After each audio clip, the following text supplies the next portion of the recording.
Já está gravando. Está gravando. Vamos lá então, gente. Já resolveu. Vamos começar então, gente. Vai ser primeiro a Camila, tá? Depois a Mônica, pode ser? Depois a Brena. Sim. Você fica à vontade aqui. Eu sugiro que fale no microfone para ficar melhor a gravação a princípio, a orientação que der, tá? Aí, como já está atrasado, a gente começa cada um fala uns 15, 20 minutos no máximo, pode ser? Tranquilo, Mônica? Tranquilo? Desculpa as confusões técnicas. Boa tarde. Queria agradecer a organização do evento pelo convite para estar aqui hoje com vocês. Eu sou Camila Jordão, sou professora de filosofia da UERJ, militante anarquista. Atualmente eu construo um coletivo Ação Direta em Educação Popular.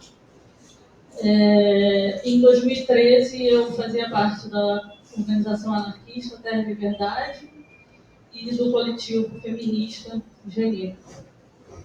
E também sou uma das pessoas presas na véspera da final da Copa do Mundo de 2014. Eu preparei um texto muito curto, espero que não fique maçante minha apresentação, mas é só para não esquecer nada que eu gostaria de falar. 10 anos do Levante Popular de 2013. 10 anos que as principais capitais do país foram tomadas, que inúmeros centros de poder foram ocupados. 10 anos que acabou o amor. O que podemos aprender com esses dias infinitos? O que uma insurreição nos traz? E o que ela nos leva? O que vivemos naqueles dias nos quais nossas vidas nos pertenceram mais do que talvez em todos os demais anos da nossa vida? O enfrentamento direto de tudo aquilo que nos oprime, o aprendizado da autodefesa, a alegria dos combates. A vida no capitalismo é muito ruim. A sensação que temos é que ela é um fardo, o qual tentamos distrair em pequenos momentos de fuga. Se fala muito em o que 2013 nos deixou em termos de conquista, sempre para desvalorizar isso em comparação com o que a reação a 2013 nos trouxe. E eu poderia ficar listando uma série de vitórias pontuais. E eu poderia dizer o quanto crescemos enquanto possibilidades de táticas, de conteúdo simbólico. Eu poderia lembrar do caveirão recuando no centro do Rio de Janeiro, uma das cenas que eu mais gosto do Brasil. Ou da secretária do Estado do Cabral, sentada no chão da aldeia Maracanã, pedindo para se inscrever e aceitando contar o tempo de fala. Poderíamos lembrar da gloriosa greve dos garis, em meio ao carnaval. Do dia em que paramos o desfile militar. Na verdade, eu não parei, porque eu já estava detida nesse dia. Mas eu falo paramos porque é uma luta coletiva. Da ocupação de professores defendidos pelos vândalos. Do encontro da favela e da periferia, cheia de razão para a revolta, em meio à violência policial e às remoções em um projeto excludente de cidade, do qual o aumento de 20 centavos da passagem é a cereja do bolo, com a visibilidade do asfalto. Mas é claro que depois de tudo isso vieram as perseguições, as prisões, a fabricação de lideranças criminalizadas, a fascistização por meio do acirramento do estado de exceção já instaurado como resposta à revolta popular. A construção de fakes espetaculares, vendíveis do contra-sistêmico. As sucessivas tentativas discursivas de transformar a autodefesa dos oprimidos na culpada pela sua própria opressão. Então eu queria falar mesmo, e talvez antes de tudo, não do que se conquistou em termos de uma pauta, mas do que significa uma insurreição nela mesma. Isso era algo que eu já dizia desde aqueles dias, quando nos perguntávamos o que acreditávamos que poderíamos conseguir com aquilo. E eu dizia que eu não sabia, mas que eu tinha certeza do que já havia sido conquistado ali mesmo. E digo isso porque as reais transformações de uma sociedade sempre se deram e sempre se darão de baixo para cima, através dos tempos, e não por uma legislação. A legislação, quando vem, é sempre tentando controlar o incontrolável, trazer para dentro da norma o que não é normatizável. Os tiranos entregam seus cordões para não perder as cabeças. Fala-se muito que 2013 não soube ser aproveitável pela esquerda institucional, que esta não ouviu as ruas. Mas a realidade é que 2013 não era mesmo aproveitável por nenhum governo. Uma insurreição não é passível de ser trazida para dentro da norma. Ela é o totalmente outro. Não soube aproveitar porque nós não queríamos algo utilizável para se ganhar uma eleição. E aquilo que não é utilizável para se ganhar uma eleição é o criminalizado. Não soube aproveitar porque nós não queríamos algo pontual. Nós queríamos uma outra forma de vida. E nós performamos isso. Nós vivemos isso. Uma insurreição é formadora, é educativa, segue sempre viva dentro daqueles que dela participam. Se hoje ainda é preciso solapar nossa história, conjurar os vândalos, se é preciso contar mentiras, é preciso construir fakes do conto sistêmico, é apenas pela força de nossa história e pelo que ainda 2013 pode ter de perigoso. Porque a realidade é que todos têm medo do incontrolável da revolta. Nada assusta mais um governo falsamente de esquerda do que o povo nas ruas reivindicando a concretude do que escapa à representação. Nada assusta mais qualquer governo hoje do que o fantasma de uma nova insurreição. E é por isso que se unem tanto em nos amaldiçoar, tanto em nos tentar colocar novamente no âmbito do impossível, lá de onde nós saímos, insistindo em teorias conspiracionistas.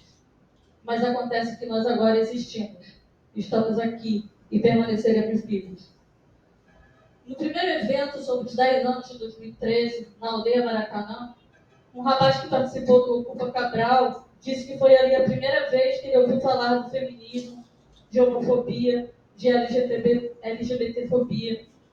Pode parecer uma besteira, mas não é uma questão de ouvir falar, porque a gente não esquece o que aprende em meio a uma insurreição.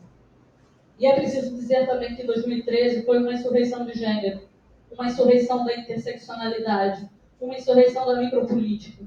Essa dimensão que não aparece nas grandes narrativas, mas que gritava nas ruas, nas assembleias, nos coletivos, tornou-se performance na Marcha das Vadias e apareceu como sintoma nos processos e nas construções de falsas culpadas para criminalizar. Foi preciso conjurar os corpos negros, os corpos trans, os corpos femininos vulneráveis que tomavam as ruas em autodefesa, exterminar aquelas radicais incontroláveis. Como na época das ocupações estudantis, quando cada escola era uma pequena comuna, e quando se podia viver ali a vida que queremos conquistar. Uma insurreição, nos disse Fúrio Jesse, é a degustação de uma revolução. Eu vou ler uma passagem do Jesse que eu gosto muito, eu sempre cito, mas é muito rápido. Pode-se amar uma cidade, aí se lê, pode-se reconhecer suas casas e suas ruas nas mais remotas ou mais caras memórias. Mas apenas na hora da revolta, a cidade é sentida verdadeiramente como própria cidade. Própria, pois ao mesmo tempo do eu e dos outros. Própria, pois campo de uma batalha escolhida e que a coletividade escolheu. Própria, pois espaço circunscrito em que o tempo histórico é suspenso e que todo ato vale por si mesmo em suas consequências absolutamente imediatas. Apropriamos-nos de uma cidade, fugindo e avançando no alternar-se dos ataques, muito mais do que brincando como crianças por suas ruas ou por elas passeando mais tarde como uma moça. Na hora da revolta, não se está mais só na cidade. Tomar a cidade, senti-la como sua, suspender o tempo, estar ali inteiro vivendo aquele momento. Essas são experiências da insurreição. Fúrio Jesse vai analisar a simbologia da revolta através do mito, ou melhor, dos elementos mitológicos presentes nos processos insurrecionais. Toma como referência a rebelião espartaquista, que fracassa enquanto projeto revolucionário e que é fortemente reprimida entre 1918 e 1919 da Alemanha do pós-guerra. Mas ali encontramos uma abordagem das insurreições enquanto evento de ruptura com a temporalidade linear que permite viver um pouco o que seria uma comunidade pós-revolucionária no próprio processo de insurreição. A insurreição não estaria nem no hoje, nem no amanhã. Ela seria uma epifania do depois de amanhã. Também Foucault perguntava, é inútil revoltar-se? Talvez inútil como a própria vida, que nos lembra Krenak, não é útil. Para ele, as insurreições estão em alguma medida fora da temporalidade histórica também, pois criam valores na medida em que são respostas ao que leva alguém a aceitar o risco de colocar a sua vida em jogo. Ninguém se revolta antes de qualquer coisa para conseguir algo. A revolta não é uma estratégia. Ela surge quando é impossível aceitar alguma coisa. A revolta é a manifestação daquilo que é inegociável. Eu tenho tentado pensar 2013 como um acontecimento destituinte. E o característico dos acontecimentos é que eles criam suas próprias possibilidades, pois criam sentidos, abrem campos de possibilidades que não estavam dados. O mesmo é verdade de outras revoltas contra-sistêmicas, recentes, das quais 2013 no Brasil é uma instância local. Entre estas, nós podemos pensar desde a revolta de Seattle, Gênova em 2001, que se vaiam todos na Argentina, Grécia em 2008, Occupy em 2011, Chile em 2019 e 2020, durante a pandemia, mas também Vidas Negras Importam nos Estados Unidos, mais recentemente, e os coletes amarelos na França. Eu poderia mencionar várias outras, tantas, que tiveram todas as especificidades locais, obviamente. Aliás, mesmo aqui no Brasil, cada cidade foi, em 2013, diferente, mas que tinham características básicas, como organização horizontal, recusa à representação política, busca pela participação política direta em assembleias e ocupações, rechaço aos sindicatos e partidos, revalorização de elementos do anarquismo, do autonomismo, e etc. Dizer isso é importante para que se entenda que trata-se de uma história que transpassa fronteiras e que está ainda em curso nesse momento. A revolta de 2013 no Brasil não foi um episódio isolado, que veio de lugar nenhum para outro abismo de sentido. É um acontecimento no sentido que deve ser compreendido nessa chave de recusa à representação na atualidade. Mas mais do que isso, as insurreições contemporâneas são elas mesmas, em grandes medidas, herdeiras de movimentos sociais contra-sistêmicos, libertários e autonomistas das décadas de 60 e 70.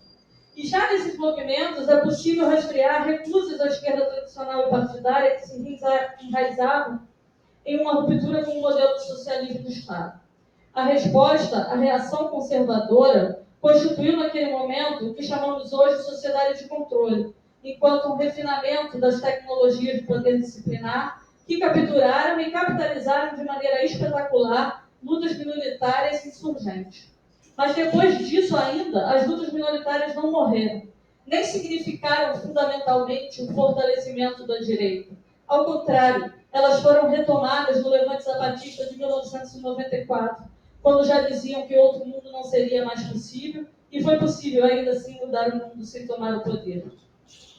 Isso nos mostra que o significado das insurreições não havia morrido com cada uma delas, pois trata-se aqui de uma longa história, e muito além das disputas institucionais, que animam lutas diretas, que foram modificando, minando, não sem respostas proto-fascistas, é claro, o cerne da sociedade.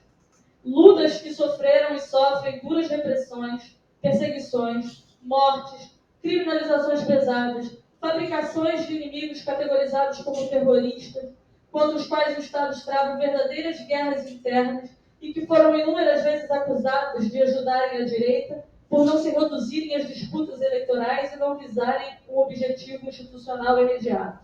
Mas que, apesar disso tudo, se estenderam no tempo, perpassaram fronteiras, foram retomadas, são educativas, não começaram hoje, não terminarão amanhã. São lutas locais, pontuais, mas que vão do singular para o geral, e que também respondem às reações dos poderes constituídos.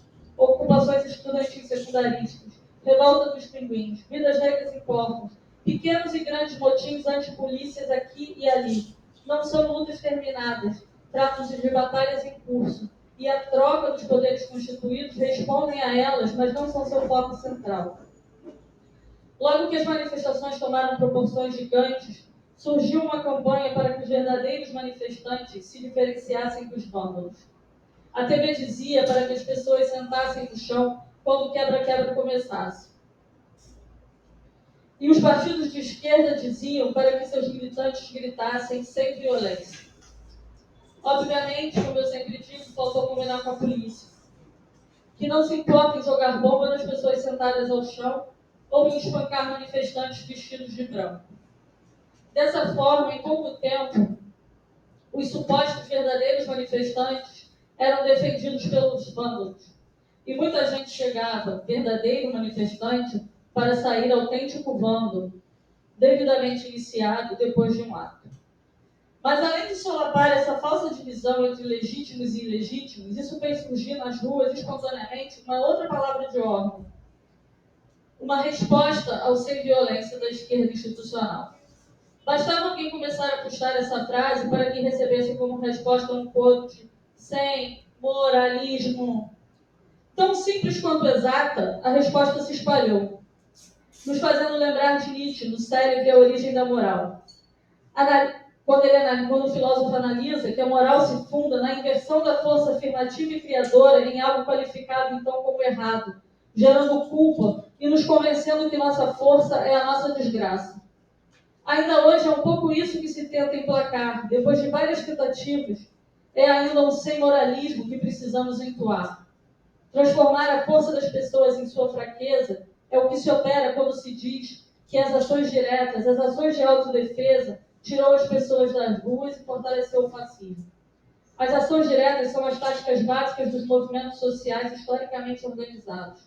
Sempre foram as ações diretas que promoveram modificações sociais, que conquistaram direitos trabalhistas, que deram igualdade de participação política às mulheres, que promoveram a igualdade racial onde ela ainda se encontra. Ações diretas e desobediência civil são os motores históricos das conquistas populares. Então, com isso, a gente pode ver o quanto é perigoso transformar a potência dos movimentos sociais em símbolo de sua fraqueza, por meio da criminalização. Isso desarma a classe trabalhadora, desarma os oprimidos, retira suas ferramentas de autodefesa.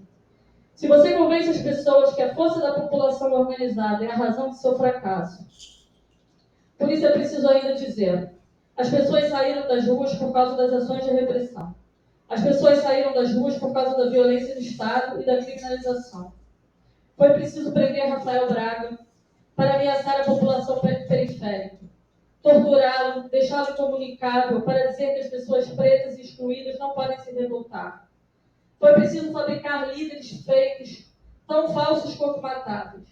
Foi preciso forjar um assassinato de um jornalista, fabricar a ideia de que a autodefesa é nossa derrocada, como se ninguém nunca tivesse morrido por causa do capitalismo.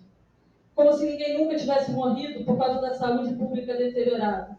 Como se a polícia não matasse diariamente nas favelas e não tivesse mesmo esfaqueado pessoas voltando para casa depois de uma manifestação. Foi preciso parecer que aquele acidente tinha sido a primeira morte nesta guerra tão antiga quanto o Estado. Foi preciso parecer que este acidente... Não, já beleza. Apenas assim foi possível parar o levante popular. E é por isso que essa narrativa precisa ser desconstruída. É por isso que é preciso desconstruir, sim, o processo dos 23, mas também, talvez, ainda mais fortemente, a acusação contra Caio Fábio. É preciso parar de transformar discursivamente a potência das pessoas em sua própria miséria. É preciso parar de fazer o povo temer a sua capacidade de insurreição. Por fim, eu quero terminar dizendo só mais uma coisa. Não me interessam as análises que partem do ponto de vista da institucionalidade dos poderes constituídos. Quando eu falo de 2013, eu estou falando da vida concreta. Eu estou fazendo teoria apenas no sentido em que a prática não se separa dela. E é por isso que só me interessa a verdadeira história dos de baixo. Só me interessa o que dizem aqueles e aquelas vândalos. Só me interessam as vozes sufocadas pela tortura da polícia. Só me interessam os olhares cúmplices dos meus companheiros, daqueles e daquelas que lutaram do meu lado. Só me interessa tudo aquilo que não cabe no espetáculo, como o chão brotando num belo dia de sol na aldeia Maracanã.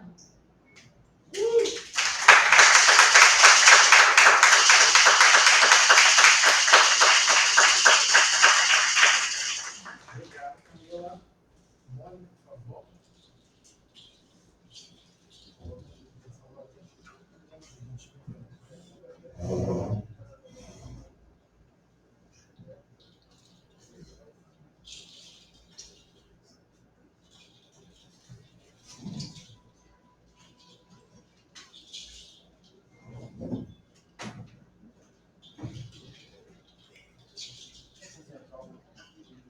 Boa tarde. Você pode...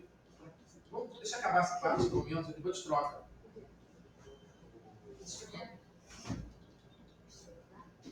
Sim, mas eu acho... Deixa para a próxima mesa, pode ser, porque agora já está nessa. Na próxima a gente faz. Porque aí vai ficar preparado também para o carnaval. Exatamente, eu não saberia como é que... Fique à vontade, Mônica, por favor. Boa tarde, pessoas. Quero agradecer ao Marcos, a todos vocês, né, que estão aqui para a gente, mais uma vez, né?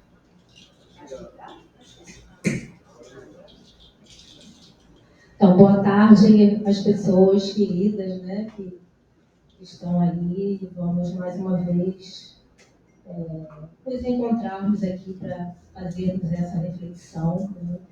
E muito mais do que fazer essa reflexão é realmente forjar as mudanças, né, e transformações necessárias na ação direta. Eu sou Mônica Lima, sou de Ipuíra-Quaraí, meu nome indígena. Eu sou Moura Manaú Aruaki, Mitilia, e sou professora e aluna da Universidade Politécnica Indígena de Maracanã. O resto foi acidente de percurso. Não deveria estar aqui, né, se o meu povo não tivesse sido dizimado por essa sociedade de ladrões, né, a sociedade dos brancos que chegaram aqui, né, para violentar mulheres e nos roubaram. E, portanto, toda a terra tem sangue indígena, né?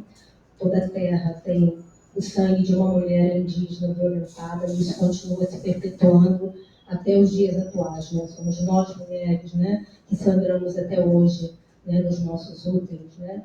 E aqueles homens que têm o seu feminino forte e entendem, né, continuam a honrar esse sangue, até porque estiveram dentro de um útero, né, partiram de uma mulher. E falar de 2013, assim como falar, né, da luta dos povos originários, não é algo muito fácil, porque a gente se reporta em volta a toda essa dor e violência, né?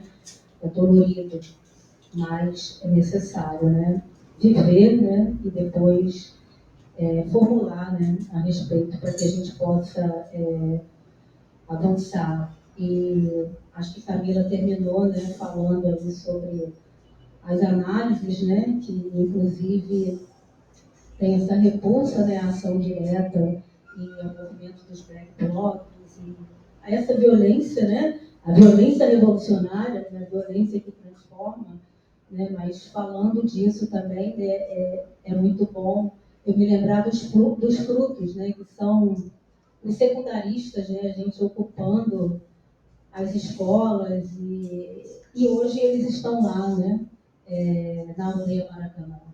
Então, quer dizer, 2013 continua vivo, né?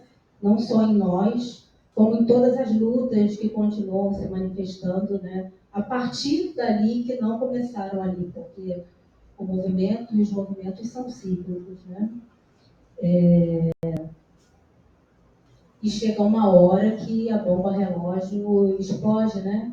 E sai da ordem, que é o que a gente precisa realmente para transformar, né? Naquele momento ali foi uma culminância, né, em que a favela desceu, né? Porque o meu povo continua em 2013, né? O meu povo continua sendo assassinado e sendo dizimado, e continua, né, a luta na ação direta, né? Os guardiões da floresta, assim como as mulheres.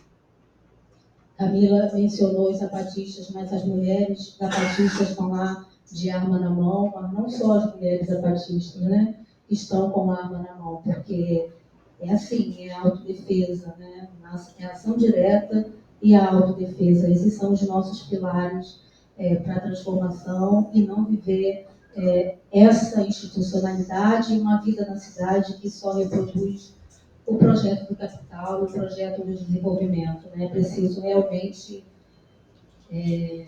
fazer algo por fora dessas amarras, né, que nos prendem. Porque, infelizmente, aqui na cidade a gente vive nessas amarras, não que no campo também não viva, mas no campo a coisa mais a vera e a galera precisa se defender na autodefesa realmente, porque estão sendo assassinados, né? E a Globo não mostra, né? Vai lá, é Rondônia, luta pela terra, né? Porque a luta é pela terra, é pelo território, é pelo bem viver, né? Mato Grosso do Sul, Mato Grosso, a luta é bem acirrada, né?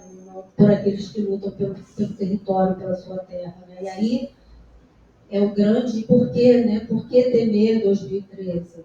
Por que temer os povos originários? Justamente por isso, por essa negação às instituições, né? E ao Estado de exceção, ao Estado ilegal, a esse Estado que existe, mas é um Estado de exceção, é um Estado que existe, mas é um Estado que nos nega totalmente os nossos direitos a todo momento. E ali estávamos todos naquele auge, né, 2013, o grande levante, no qual estamos aqui a celebrar, né? Celebrar sim, e honrar, né? Aqui temos uma companheira que ainda responde o processo, né? Muitos, até anterior a esse processo, perderam suas vidas, muitos estiveram presos, né? A gente teve Rafael Braga, né? Amarildo e Cláudia foram assassinados. Então, junto a esse levante, né, foi um conjunto, um ciclo de uma série de micropolíticas que a gente foi juntando, né, e combinou. Né, e a Adriana Rato sentou com a gente, sim, né, mas sentou com a gente porque não tinha uma outra maneira. Né, e antes dela sentar com a gente, uma semana antes, a gente reocupou a aldeia. Né, a gente reocupou a aldeia e o choque chegando. E todas as escadas que eles colocavam para chegar até a gente, né, a gente retirava, né, jogava para cima deles mesmo. Né? E não só isso, mas todo o aparato que a gente tinha, e era o momento, inclusive, que as grutas, as ruas gritavam, né, a aldeia resiste. Vários atos que saíram daqui foram parar na aldeia, porque a aldeia, de uma forma ou de outra, como hoje ela continua sendo eco de várias lutas, né? O laboratório das resistências, né? A gente está ali não só falando da luta indígena, mas a gente está falando de todas as lutas, juntando, né, a favela, até porque os povos originários hoje, os indígenas estão na favela, os indígenas em contexto urbano, e a aldeia Maracanã, a Universidade Poliétnica Indígena Aldeia Maracanã, é isso, né?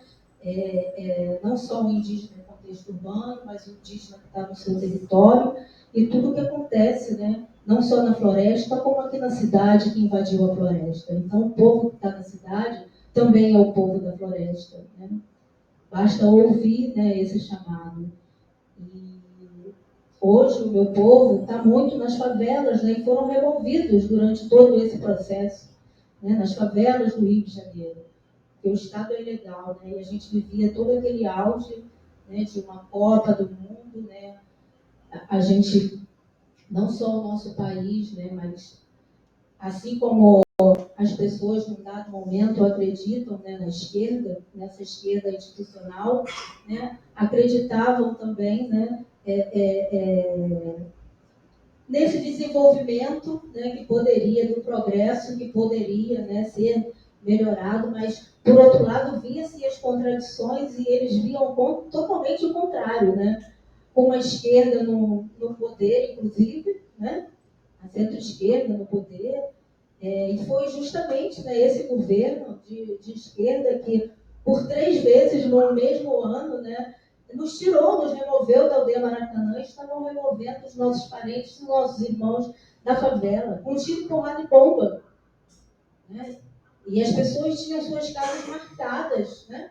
Como o gado é marcado, infelizmente, nem o gado deveria ser marcado. Né? E a gente viveu na aldeia Maracanã. Como nós já éramos o laboratório das resistências, nós fomos também o laboratório da repressão. Porque tudo começou ali e até a arma sônica foi usada ali conosco, né? com crianças, com os idosos.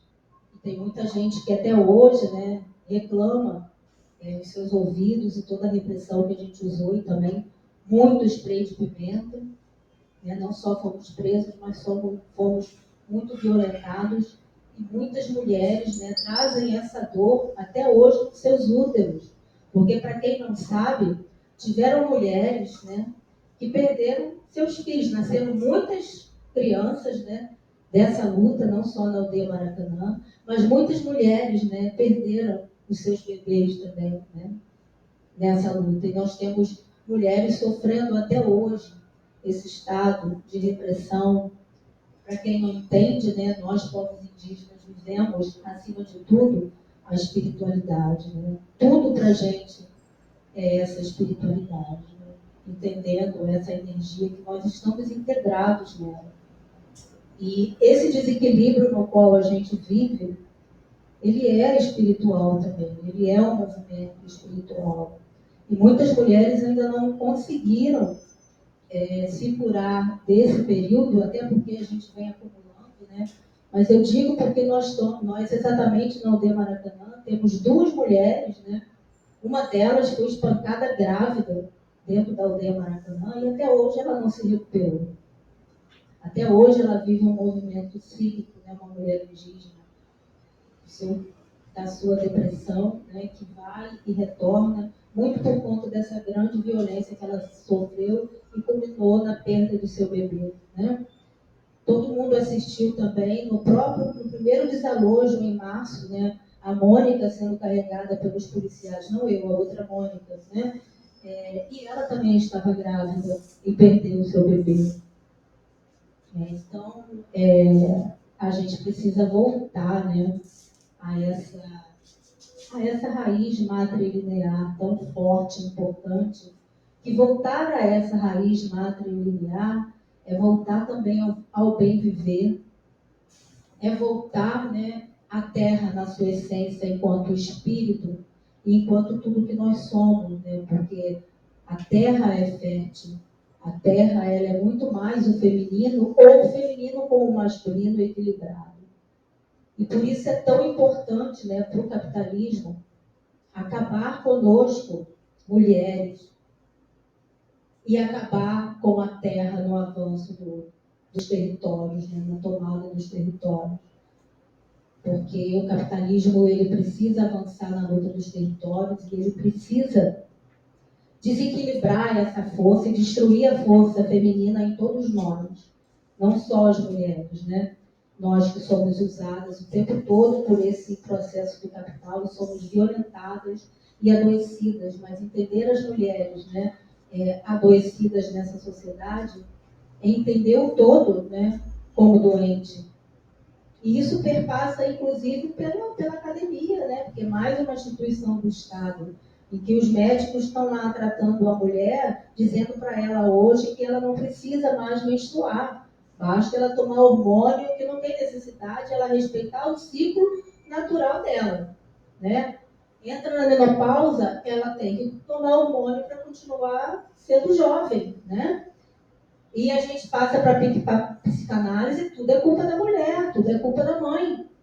Né? Mais uma vez, a grande mãe, a nossa ancestralidade, precisa ser destruída, precisa matar, né, dentro da gente. Toda essa ancestralidade. Primeiro, a nossa mãe, porque nós somos a nossa mãe, né? Nossa avó, nossa bisa, nossa tataravó, nossa tetra, nossa quinta avó, né? E a gente perdeu essa conexão com essa memória feminina, essa memória do útero no qual nós estivemos dentro, né? E que traz essa memória não só no nosso DNA, mas na nossa espiritualidade. Uma memória que nos leva até a Terra, sim, porque nós viemos de lá. Assim como vamos voltar, a Terra é rocha, né? A Terra é rocha, a areia é rocha. E nós não temos esses minerais no nosso corpo. A terra é água, né? Os mares, os rios, as cachoeiras, nós somos 70% de água. Então, como negar isso? Esse movimento das nossas águas, né?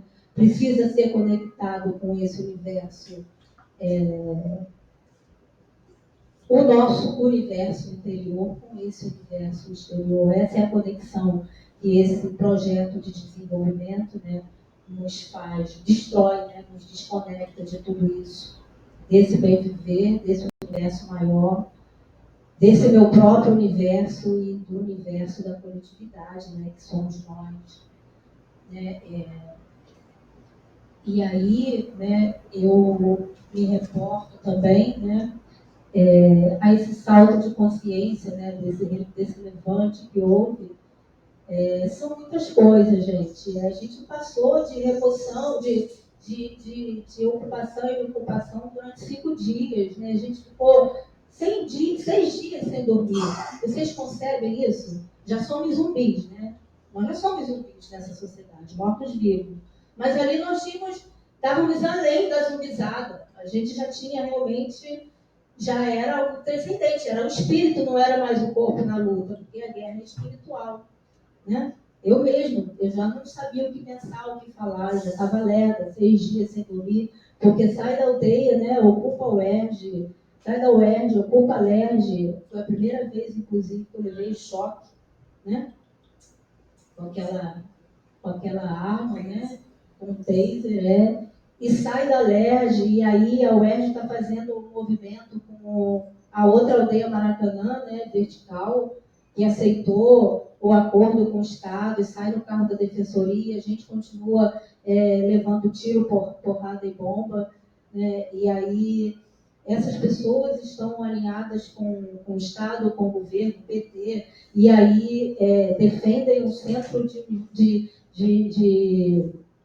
cultura indígena, no qual a especulação imobiliária vai estar junto, no qual um shopping, um estacionamento vai ser construído, e nós, óbvio, somos totalmente, né, contra esse projeto. E estamos lá, né, na luta, né, ainda, atualmente, pela Casa do Índio, pelo Museu do Índio. Ali o nosso Museu Vivo, a Aldeia Maracanã, né, no qual nós já tentamos restaurar e não conseguimos. Aquele museu que ainda está de pé, né, por conta da nossa luta, por conta da nossa resistência, né? Como a Aldeia Maracanã existe por conta do grupo da resistência, e não o grupo que está no Parque Laje, né, ou no apartamento Minha Casa Minha Vida, que a Dilma veio dar, né? Porque, tudo bem, eles até podem ser Aldeia Maracanã também, porque já estiveram, consigo ver a hora, gente, porque aparece isso aqui, ó. 12h20. Quanto tempo? Você tem mais 5 minutos, pelo menos, mais Já 10 no tentei máximo. aqui várias vezes, ó. Quero ter, não consigo, desculpa. Mas naquele casarão, né, a própria Lanagro foi destruída, onde começou a essência da Universidade Rural, foi ali, né? E a Anvisa. E nós tínhamos a nossa universidade ali, tudo bem, foi abaixo, mas a universidade continua viva. Assim como a aldeia continua viva e nós, os povos indígenas, continuamos vivos. Mas aquele museu tem um sentido muito importante dentro da luta indígena. Né?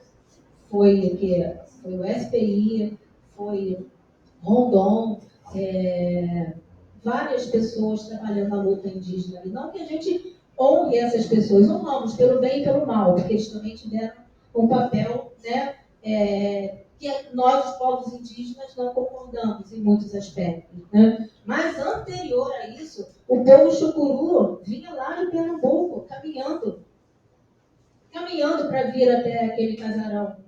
Né, na época das bandeiras, na época do Marechal Rondon, porque era um espaço ainda importante, né, para a luta indígena. E nós, né, a Secretaria de Cultura do Rio de Janeiro, não nós, os povos indígenas, estão lá, deixando tudo se deteriorar, porque é isso. Eles querem fadar a nossa luta, os povos originários, como a inexistência.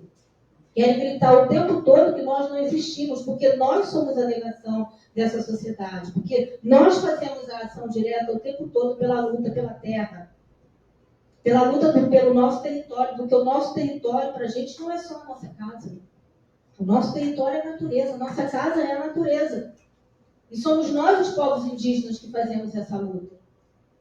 Né? E todos aqueles. Então, o meu povo, né, continua. Já estava em 2013 e continua vivendo 2013. Assim como o meu povo sempre viveu numa pandemia e continua numa pandemia. Né? As crianças indígenas continuam sendo as que mais morrem. Dentro dos povos indígenas é o que há maior número de suicídios. E fora o que acontece, quer dizer, as subnotificações e o que acontece na cidade, porque dentro da cidade não tem indígena, mas tem, né? Também, mas não tem. Nós somos invisibilizados. E as mulheres também, o que essas mulheres sofrem de violência, também nós, mulheres, estamos na ação direta. Naquela ação direta que nós vimos em 2013, nessa rede de mulheres, e mulheres que muitas das vezes estão armadas para tirar outras mulheres e suas filhas que estão sofrendo estupro da mão dos fazendeiros, dos grileiros. A gente veio muito à voga, né? Muita visibilidade aí dos Yanomami, mas aquilo já vem acontecendo há anos, desde Serra Pelada. E sabe quantas mulheres a gente já tirou lá de dentro? Sabe quantas mulheres a gente tira das mãos, né? E suas filhas lá de 8, 9 anos que já estão sendo estupradas, da mão dos fazendeiros em Mato Grosso do Sul? Então, como 2013 acabou? E como a gente não avança? Sim. A gente leva porrada, a repressão vem, a gente morre, mas o nosso sangue continua sendo jorrado no outro que continua a luta. O nosso sangue continua a correr nas nossas veias que estamos aqui a proteger essas mulheres e a fazer essas lutas. Porque é inconcebível e tem que ser na marra e na espiritualidade mesmo, porque ninguém aguenta ver isso no seu estado normal. E aí não se pensa realmente na sua vida material. E é muito dolorido. Depois que a gente faz uma ação dessa, ou que chega perto de um movimento assim, você acha que a gente fica como? Você acha que a gente passa quantos dias num choro, numa voz que não quer calar dentro da gente? Mas a nossa luta, né, é sobre isso. É sobre essa continuidade e que a gente avança. Eles avançam, mas a gente avança mais ainda. E nós, né, somos mais do que eles. O movimento é lento, mas ele avança. Então, 2013, que continua, que é permanente, continua aí vivo dentro de nós. E a gente tem vários desafios pela frente, né? Tem aí o julgamento do Caio e do Fábio, que vai ser em dezembro, que ia ser agora, né? E mais uma vez, né, foi adiado, porque sempre o advogado consegue mostrar uma prova que não foi bem assim, né? E esse Estado é assim, dentro da sua ilegalidade, e a gente ainda acredita, né, nessas instituições que nos violentam o tempo todo, né? E principalmente nós, povos indígenas, vivemos essa violência o tempo todo. Né? Tá aí o marco temporal que se repetiu tudo novamente, vai lá no juiz e pede vistas, né, do STF. Então, a nossa luta, em 2013, mostrou isso pra gente, né? E outras lutas sempre mostraram. É fora da ordem. É fora dessa ordem. É muito mais do que a gente viver reproduzindo essa ordem. É muito mais do que a gente viver reproduzindo esse sistema, né, do capitalismo. Acho que vou parar por aqui e a gente continua aí no debate e nas lutas.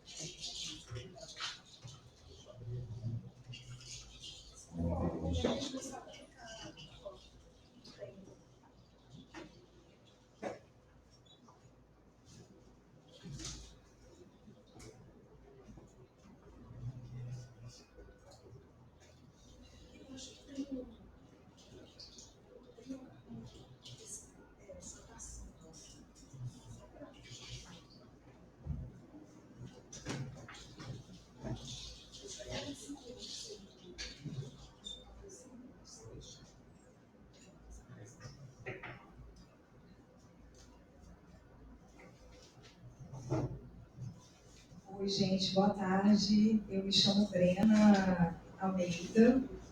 Eu atualmente sou pós-doutoranda na PUC-Rio e tenho uma pesquisa que foi realizada acerca das manifestações de 2013 também. Né? Na verdade, o meu trabalho ele é sobre a relação entre mobilizações e repressão a partir de uma perspectiva socioespacial, tomando tanto o contexto de 2013, aquele contexto de grandes mobilizações multitudinárias, quanto também a repressão e o movimento de mães e familiares de vítimas de violência nas favelas e periferias aqui do Rio de Janeiro. Então, eu vou acabar falando mais especificamente do Rio, embora em alguns momentos a gente acabe falando de outras lutas e de outras coisas. Eu queria, em primeiro lugar, agradecer muito a presença de todo mundo e, assim, esse encontro, né? Agradecer muito a organização por promover essa mesa com pessoas que eu admiro tanto e agradecer a organização também por estar fazendo um evento com essa característica. Eu acho que isso não só é fundamental, porque nós estamos vivendo um momento de 10 anos de 2013, mas é fundamental em função das disputas de narrativa que estão colocadas e o quanto elas são perigosas, né? Elas não são só uma narrativa translocada de uma parte de um partido de esquerda político-partidária que está no poder ou não, né? Ela promove um apagamento de lutas reais, ela promove o falseamento da realidade e ela promove uma invisibilização, que foi colocada aqui tão lindamente, né, pela Camila e pela Mônica, invisibilização histórica das lutas do nosso país, invisibilização histórica dos povos indígenas, dos povos tradicionais, das lutas na cidade. Então, esse evento é muito importante nesse sentido, porque ele está trazendo exatamente o que acontece concretamente, desde a primeira mesa, a partir das falas dos outros professores, também muito importantes, falando das lutas na América Latina, falando das lutas aqui, dos amarildos, dentre outras. Então, eu vou tentar ser bem breve, para ver se eu consigo chegar um pouco nessa questão das disputas narrativas no final.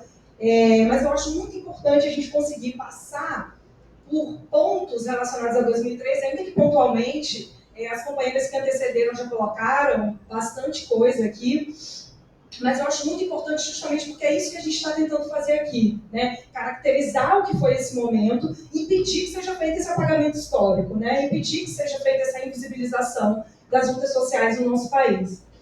Então, 2013 ele está dentro de um ciclo, de uma abertura societária, de um ciclo de protestos multitudinários que se abriu no mundo. A década de 2010 era chamada por alguns estudiosos de década da indignação global, de nova geopolítica da indignação global.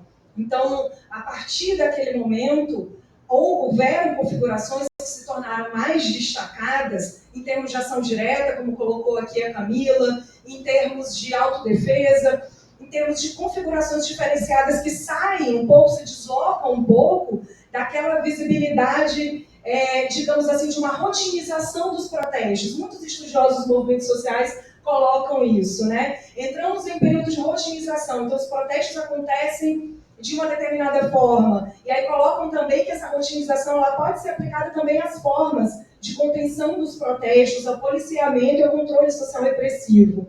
Né? Em vários países do mundo, esse controle social repressivo ele teria assumido uma característica rotinizada. Né? Então, as polícias elas agem de uma determinada maneira, que o Estado e a lei determinam que maneira é essa, de alguma forma. Né? Nós vimos pela nossa experiência, o quanto isso não é uma verdade concreta, o quanto isso não se aplica. Né? Essa coisa de uma certa rotinização dos protestos, ela havia sido colocada, ou ao menos ela havia sido mais visibilizada ao longo de alguns anos. Então, protestos mais rotinizados, levados às ruas, ou não, ou colocados por partidos e por sindicatos, por organizações, digamos assim, mais tradicionais, isso estava muito colocado em um momento anterior às manifestações de 2013. Então, apesar dessa rotinização, você tinha um momento de ebulição também. Isso é importante destacar. Já foi colocado aqui muito pela Camila também e pela Mônica. Mas eu acho importante também colocar o que foram as greves daquele período pré-2013. Né? Nós tivemos inúmeras greves, houve um ascenso gigantesco de greves, o DIEESE coloca isso em números, agora para achar fica difícil, mas em 2013 você houve um ascenso de mais de 2.000 greves, isso ficou evidente, as manifestações já estavam nas ruas, mas mesmo antes, em 2012, mais de 450 greves já estavam colocadas, em 2011 já tinha tido um ascenso também Então a gente não pode esquecer de Giral, a gente não pode esquecer de Santo Antônio. O povo do Norte estava, a partir da construção das hidrelétricas do PAC, lutando por melhores condições. Eram os operários que estavam trabalhando em péssimas condições. E como eram as lutas naquelas greves? As lutas eram rotinizadas? Não. Né? Os trabalhadores colocaram fogo nos alojamentos. Por que foi colocado fogo nos alojamentos desses operários? Né? Isso, em determinadas construções do PAC, as greves se deram dessa forma, mas nós tivemos outras. Nós tivemos greves também combativas aqui dos operários do Maracanã. Nós tivemos a greve dos garis. Se você puder passar, foi uma das fotos que eu coloquei também. Quem vai esquecer do que foi essa greve? Quem vai esquecer? Historicamente, eu não sei, gente, assim, eu não consegui levantar esse dado com o pessoal de Sociologia do Trabalho, mas eu não imagino uma greve que tenha conseguido uma greve tão histórica que tenha conseguido um aumento de mais de 30%, como os garis conseguiram. E por que eles conseguiram? O quão foi compatível essa greve? Essa greve já foi em 2014, mas tiveram outras também, em 2013. Nesse período, a gente teve não só a greve dos professores, que sofreu imensa, gigantesca repressão policial, e sofreu um enorme apoio das ruas. Se não fossem as manifestações de 2013, essa juventude autonomista, essa juventude que não se filia a partidos políticos, em sua maioria de filiação anarquista, comunista, maoísta, o povo da aldeia Maracanã, se não fossem essas pessoas apoiando os professores não teriam conseguido aguentar nas lutas de tanta repressão. Muitos professores passaram a se intitular de Black Profs depois desse momento. Né? Mesmo resistindo, infelizmente, a gente não deu para catar todas as fotos, mas tinha uma foto de professores com escudos e escrito Black Profs. Né? Então, por quê? Né? Houve todo esse repertório, a adoção desse repertório mais combativo, desse repertório mais radicalizado, desse repertório que se joga nas ruas, mas não só nas ruas, ele se joga nas greves, ele se joga não só nas greves, mas também no norte do país, no país inteiro. Mas aqui no Rio você tinha, como colocou também, como colocaram os colegas anteriormente, você tinha um contexto urbano de como é que eu posso falar? De reviravolta do solo urbano gigantesco. Além das questões de transformação da cidade-mercado e de tudo que a gente viu de financiarização da terra de uma forma extremamente exacerbada, não que nada disso não já existisse, não já estivesse colocado, mas tudo isso se colocou radicalmente exacerbado naquele período e principalmente aqui no Rio de Janeiro, com a Copa das Federações, com a Copa das Confederações, com a Copa da FIFA, a realização desses mega-eventos, posteriormente das Olimpíadas, ela provocou uma reviravolta gigantesca, foram gigantescas as remoções, como colocou a Mônica e a Camila, foram muitas remoções, foram muitas ocupações que foram desfeitas, Quilombo das Guerreiras, assim, mencionando uma que me vem agora aqui à mente, mas tivemos muitas outras, principalmente no centro do Rio, que foi a área mais sofrida e revirada nesse processo de transformações urbanas radicais que o Rio de Janeiro sofreu naquele momento. Então, você tem inúmeras situações que colocam o contexto, tanto no plano internacional, como eu estava falando, em relação à situação que a gente tem, que a Camila também colocou, a Mônica também colocou. Nós temos colocado uma situação de ruptura com uma determinada noção de representatividade da democracia liberal. Isso estava muito evidente em diversos países e nas formas de luta. O Occupy Wall Street, no coração lá do capitalismo dos Estados Unidos, na luta dos 99 contra 1%. Todas essas lutas que evidenciaram diversos aspectos que estavam presentes fortemente em 2013, que estavam num plano internacional colocadas, mas que se colocaram no nosso plano local também, a gente pode chamar de derrocada do lulismo, derrocada do PMDBismo, né? O professor Marcos Nobre explica muito esse conceito do que seria o PMDBismo enquanto um projeto político que ele não se aplicava mais, ele não encontrava mais a sua maneira, essa maneira de crescer ou de conceder direitos do projeto petista gradual e a conta-gotas, né, que só pode andar se for, né, como se estivéssemos todos amarrados por uma corda, né? Então a gente vai andando amarrados bem devagarzinho, assim que nós podemos andar, né? Essa... Não sei, quer falar alguma coisa aí, gente? Alguém está falando.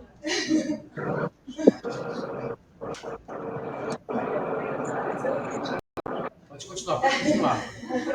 Então, nós temos... olha aí, a perseguição aí. Então, desde o início aí o infiltrado aí, dificultando o nosso processo aí. Mas brincadeiras à parte, gente, essa impossibilidade de andar ou de caminhar ali gradualmente, devagarzinho, que era colocada pelo projeto político do governo PT, ou das alternâncias, né, de gestão do governo que foram se dando ao longo do tempo, ela foi aberta em 2013. Em 2013 ele escancarou isso. 2013 descarnou coisas que não era mais possível evitar. E aí, nesse ponto, não sei como é que está meu tempo, eu queria chegar na parte que é mais importante, relacionada à violência de Estado e à repressão. 2013 descarnou o fato de que não era mais possível você não enxergar o que acontecia nas favelas. Né? Não que uma parte da população já não visse, já não lidasse com isso, mas era impossível não ver o corpo torturado até a morte do marido. Era impossível, porque ele estava nas ruas, ele estava na voz de todo mundo que estava nas ruas todos os dias. Então, isso em relação ao marido. Tiveram outros momentos também. Quando as pessoas falam que as manifestações de 2013 eram construídas pelo povo de classe média, né, então era coisa de direita, é um absurdo, né, da negação histórica, que a gente fica meio...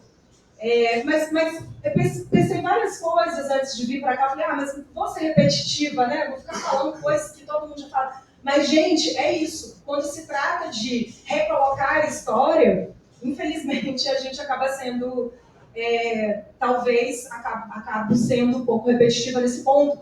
Mas as favelas estavam lá. A gente teve uma chacina na Maré, em junho. E essa chacina foi levada para as assembleias públicas que tinham, porque a gente organizava as manifestações em assembleias públicas, né? Eu acho que as pessoas esquecem isso, né? A direita vai organizar uma assembleia pública, né? Para organizar a manifestação contra a violência policial, para denunciar tudo que acontece nas favelas. Então era isso que a gente tinha colocado em 2013. Grandes assembleias eram organizadas por meio do Fórum de Lutas contra o Aumento. A gente não tinha o MPL aqui no Rio de Janeiro, como em São Paulo. Então tinha um Fórum de Lutas contra o Aumento que era...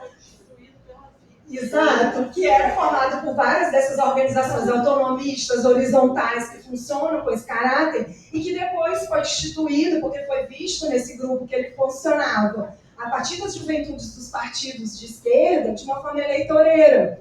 Então, inúmeros grupos constituíram a FIP, além da UATL, teve o movimento estudantil popular, revolucionário, o MPR, dentre outros movimentos. Todos que estão lá no processo.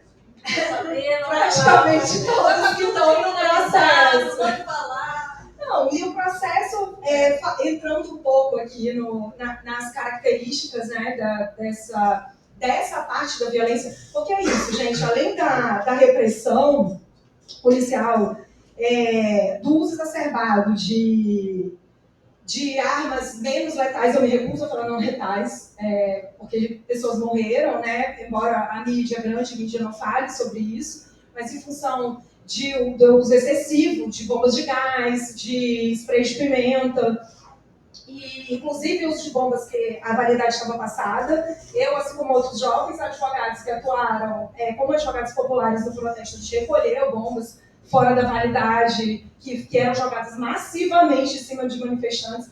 Então, você tinha, além do canhão sônico, canhão d'água também foi usado na aldeia, então, dentre outros lugares, mas assim, essa repressão fortíssima, que também é algo que foi descarnado a partir de 2013, você não tinha como não ver, né? E não tinha como não ver não por causa da mídia tradicional, né? Eu tive que enfrentar um debate esses dias e a pessoa veio querer insinuar para mim que os mídia ativistas, eles eram, os mídia ativistas nesse momento de 2013, eles eram os precursores das fake news que vieram se colocar no período posterior. E eu atuei como advogada nos protestos e foi justamente por causa da atuação dos mídia ativistas que nós conseguimos provar que manifestantes não eram culpados de determinada ação que a polícia implicava a esses manifestantes. Então, P2 infiltrados nas ruas forjavam que um determinado manifestante jogava um coquetel molotov, ou diziam que um coquetel molotov era dele, ou diziam que uma determinada arma era dele, e tudo isso foi provado a partir de filmagens de mídias ativistas que estiveram presentes nos protestos, e sem eles seria impossível. Ou seria bem difícil você conseguir construir provas no processo. Então, também filmamos um manifestante que foi duramente reprimido na aldeia Maracanã, o André, se eu não estou muito enganada, mais de 10 policiais em cima dele, então sofreu uma repressão absurda. Então, assim, a gente precisa até nisso, né? Até no que está evidenciado, que todo mundo viu em vídeos e que foi colocado em lives, né? Em tempo real, naquele momento, por meio das redes sociais, a gente ainda precisa colocar isso, e desculpa se eu me repito nesse ponto, se todo mundo já entende o que essa realidade significa, mas isso caracteriza profundamente 2013. E isso caracteriza o que nós vemos agora. Assim, pulando muita coisa, gente, porque é isso, 2013 é infinito, né? A gente podia ficar aqui debatendo por muito tempo, falando da forma como foi essa fabricação artificial das acusações no processo, do ridículo do que significa um promotor ele fazer uma denúncia, uma peça acusatória, que se chama denúncia, dizendo que determinados manifestantes eles formavam uma organização criminosa, mas que eles sequer se conheciam. Isso foi colocado, né, no processo dos 23. Uma organização criminosa complicada, né? Desorganizada demais. Então, absurdos, né, que foram colocados depois de uma forma um pouco mais midiática no processo que foi impetrado contra o Lula, já estavam presentes de uma forma muito pior no processo dos 23. E ninguém fala sobre isso. Além dos militantes, dos ativistas, dos manifestantes. Então, chegando, a gente pode retomar, gente, vários temas no debate. Acho bem importante a gente debater, então não vou tentar não me demorar. Essa imagem, para mim, ela caracteriza profundamente as manifestações de 2013. Essa faixa, ela é da Rede de Comunidades e Movimentos contra a Violência, uma rede de comunidades e movimentos das favelas. Tá, gente? As favelas estavam em 2013.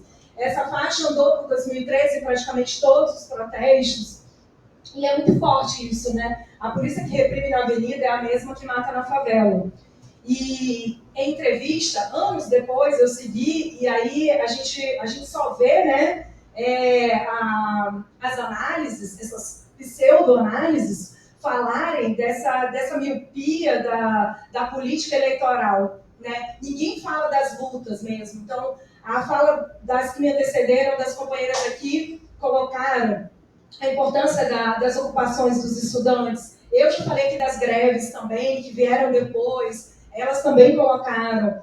Além das greves, da ocupação dos estudantes, a gente teve manifestação na rua também, gente. Não foi só as direitas que ocuparam as ruas. Então, manifestações pela educação estavam nas ruas, uma primavera feminista também estava nas ruas. Então, inúmeras manifestações que parece que não existiram, né? Porque existe uma tentativa de apagamento histórico, uma tentativa de invisibilização das lutas, né? E aí, essa para mim é a mais grave, a tentativa de invisibilizar e de fazer com que as favelas e as periferias pareçam que elas não estiveram ali, parece que eles não estavam ali. E aí, você pode... eu vou falar só uma frase, antes de voltar um pouquinho. Tem uma frase de uma mãe de vítima que, inclusive, ela morreu.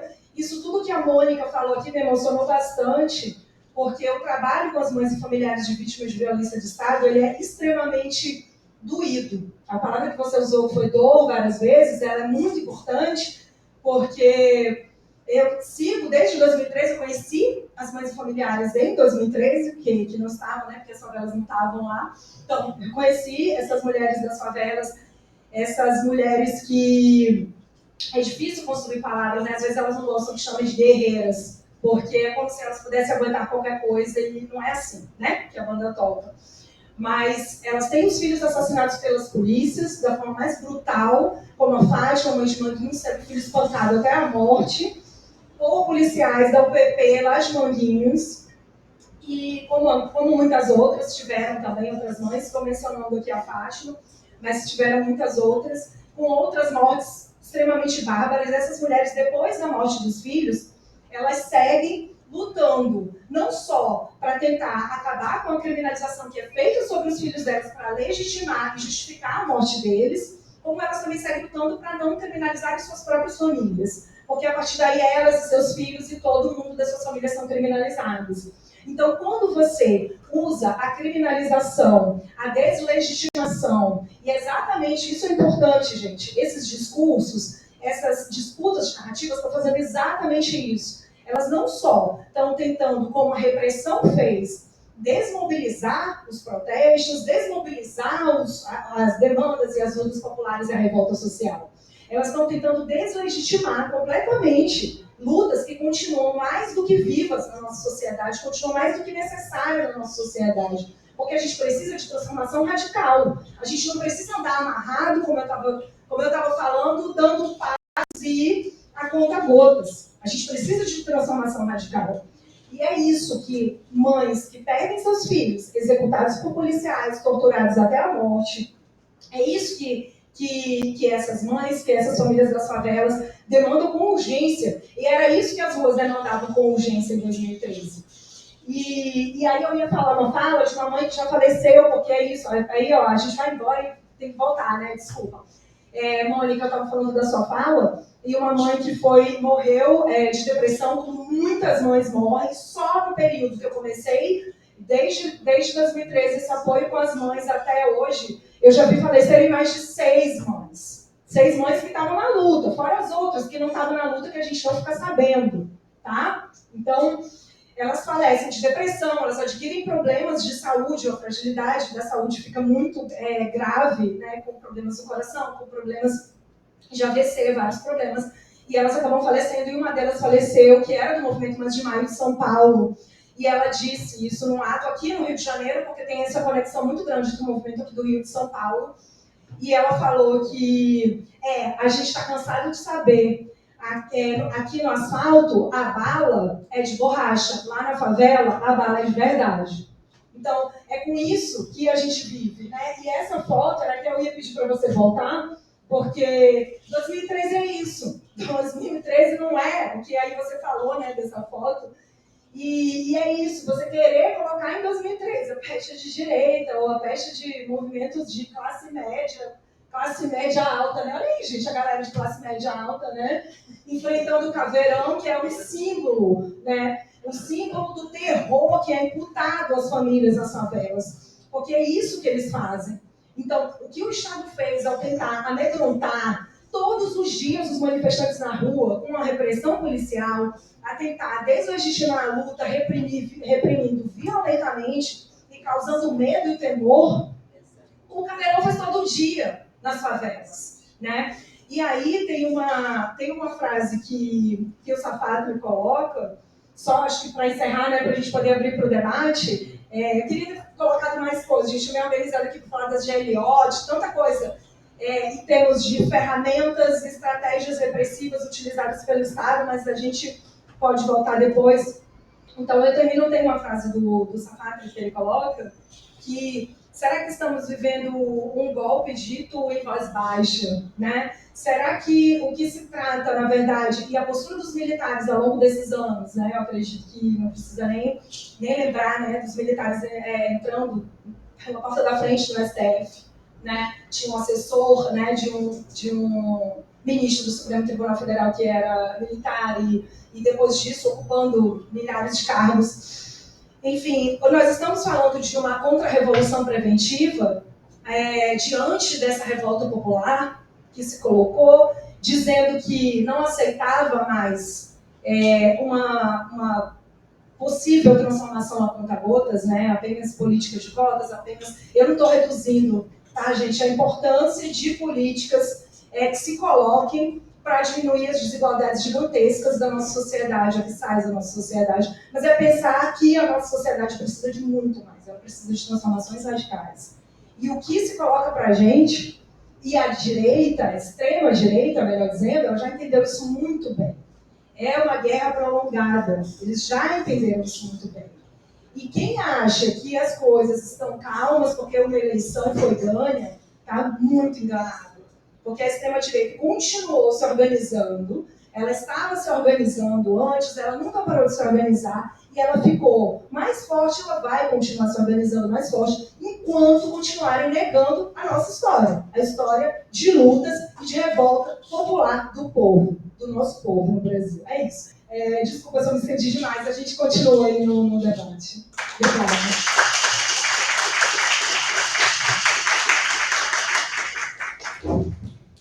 Gente, depois dessas três...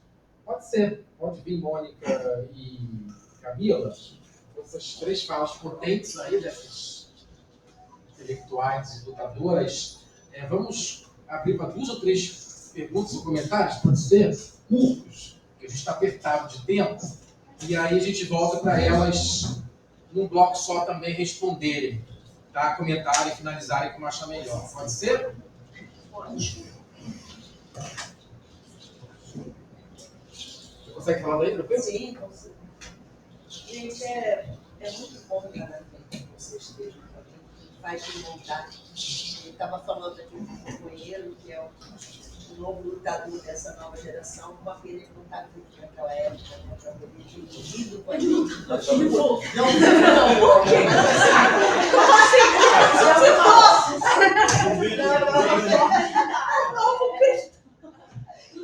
para ele não poder ter estado com a gente, né? Com alguns outros que estão se juntando agora e não tiveram uma chance de estar com a gente nas ruas naquela época.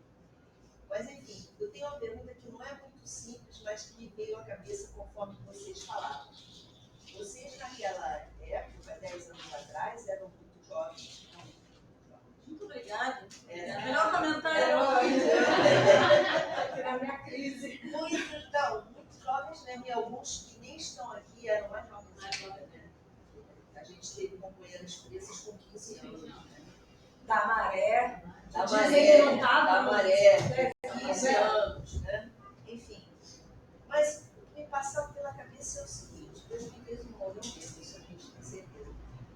Vocês têm uma experiência muito grande agora, como não morreu, o que me passa pela cabeça é assim: o que vocês fariam? Porque vai voltar. Né? E vai voltar com vocês muito mais experientes.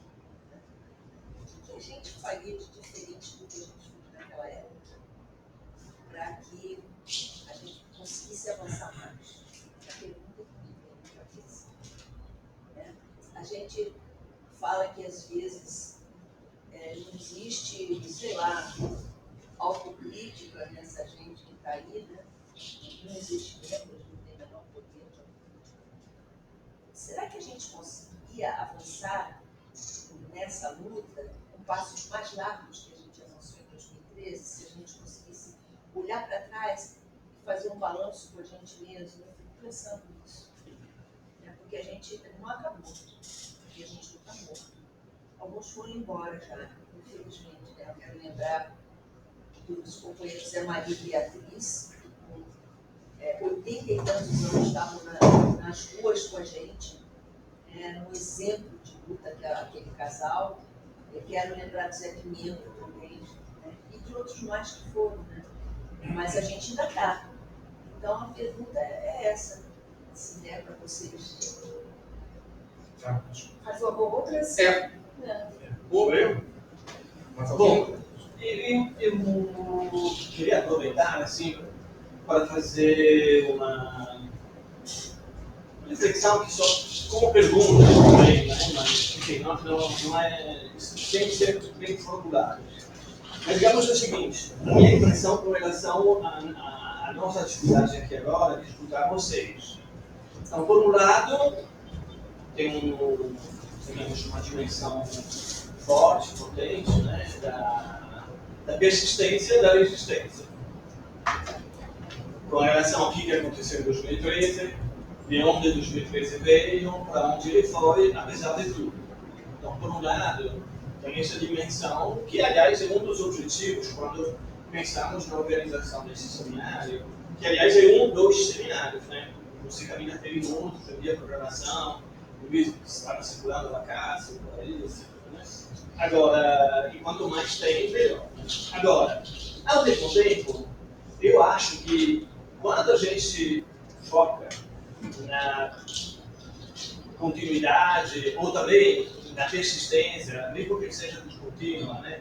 Das lutas, da resistência, a aldeia Maracanã, por exemplo, é super importante, que digamos, era uma referência que existia antes, né? Um monte de, como as lutas contra a remoção, só que em 2013 isso pegou se tornou um levante. Ao mesmo tempo, eu acho que a gente não pode, deveria ter interesse também, até porque foi normalizado, porque foi pacificado, porque a gente não conseguiu fazer determinadas inflexões. Ou seja, eu acho que a gente deveria também pensar os limites, aonde é que erramos, aonde é que a coisa pegou, por exemplo, concordando totalmente com a crise e a crítica da representação. Mas será que a gente consegue manter um nível de luta como aquele de 2013 sem pensar na questão das instituições? Por exemplo, junho foi um levante, ninguém pode negar. Em particular aqui no Rio de Janeiro, eu acho que, aliás, o pessoal de fora do Rio não tem uma dimensão do que foi aqui. Né? Por exemplo, no primeiro seminário tinha o Pablo, que veio de São Paulo, né? Que digamos, era muito ativo, tinha essa dinâmica da MPL, mas ele não tem a dimensão do que foi junho no Rio, não? Em particular o dia 17 e 20, se não erro as datas. Agora, ao mesmo tempo, depois de junho, ele foi se institucionalizando, uma vez, por dentro, de maneira horizontal. As ocupas, a gente pode pensar, ocupa Cabral, ocupa Câmara, deveria ter uma ocupa a residência da PP, ocupa Pares, né? A meu ver, era um momento que passaram do destituinte ao instituinte. E, embora totalmente embrionário, etc, etc. Mas, enfim, aí, isso não teve continuidade. Não. Como é que isso aconteceu? Então, essa é uma questão. Eu acho que a gente se colocar, por exemplo, quando eu fui agora apresentar, junto com o Marco, abrir um pouco a nossa atividade, eu tive vontade de dizer que a gente poderia pegar, sei lá, daqui a uns 10 anos, que eu vou ficar ainda mais velho, e dizer, olha gente, junho de 2013 no Brasil, 20 anos atrás, é um bom exemplo de como você pode ver um movimento insurrecional, que ninguém controla, totalmente horizontal, que retoma todas as pautas que pareciam impossíveis numa cidade terrível como o Rio de Janeiro, né? E ao mesmo tempo que você vê a potência disso, você pode usá-lo como um caso para ver como o sistema consegue se reproduzir sempre. Porque o outro lado da parada. Como é que o sistema, entre aspas, ele conseguiu esvaziar Júnior? Como é que ele conseguiu esvaziar a crítica do sistema? Como é que a crítica antissistema acabou se apresentando como uma forma de poder mais terrível, né? Que é aquela que acaba de perder as eleições. A não ser que a gente não faça nenhuma diferença. Do ponto de vista da representação, acho que a gente acaba de experimentar que tem. Então, eu queria colocar isso como problemática, eu não tenho uma resposta. Eu queria colocar como uma problemática. E aí, do ponto de vista da problemática das narrativas, por exemplo, eu vou fazer uma pequena colocação para a Camila, porque ela colocou Júnior justamente num ciclo, também as outras falas falaram disso, né? Num ciclo que é aquele da indignação, de lutas que começaram mesmo antes, dentro da própria globalização. Acho que você citou Seattle, os pais, daí, e como por acaso, você não citou, por exemplo, a tentativa que a multidão venezuelana fez de derrocar o chavismo. não citou a revolta contra o regime do Ortega, no momento que Ortega fez a reforma da Previdência, aliás, né? E que abriu o caminho para o regime do Ortega virar uma ditadura. E não citou Maidan, a Ucrânia, que aconteceu quase ao mesmo tempo que junho. Na Ucrânia, que é a terra do Macron, né? Para alguém que... Então, dia 11, a resistência, a luta do Macron é uma tragédia, né? Porque o Macron, ao mesmo tempo que ele se juntou com os bolcheviques, depois foi massacrado, só não morreu porque se refugiou na França, né? E a história dele é exatamente a história dele e de muitos outros que lutaram pela liberdade. Dentro, e acreditaram dentro, e fazeram dentro da Revolução Bolchevique, né? Acabaram mortos pela Revolução Bolchevique, pela chamada Revolução. Então, quando a gente cria a nossa própria liturgia, com nossos santos, a nossa narrativa, não é verdade que a gente fica imune de, às vezes, aplicar a censura que aquela esquerda que a gente critica aplica, de dizer aquilo que é autorizado, aquilo que não é autorizado. Porque, veja bem, mesmo na crítica do governo do PT, do governo lulista, como um governo que seria, como dizer, um governo limitado em termos de ser amarrado, de não ir rápido demais, etc, etc. Isso era uma coisa que eu até julho de 2013 até que acreditava bastante nisso. Acreditar que o governo do PT fosse um governo de compromisso, etc, etc.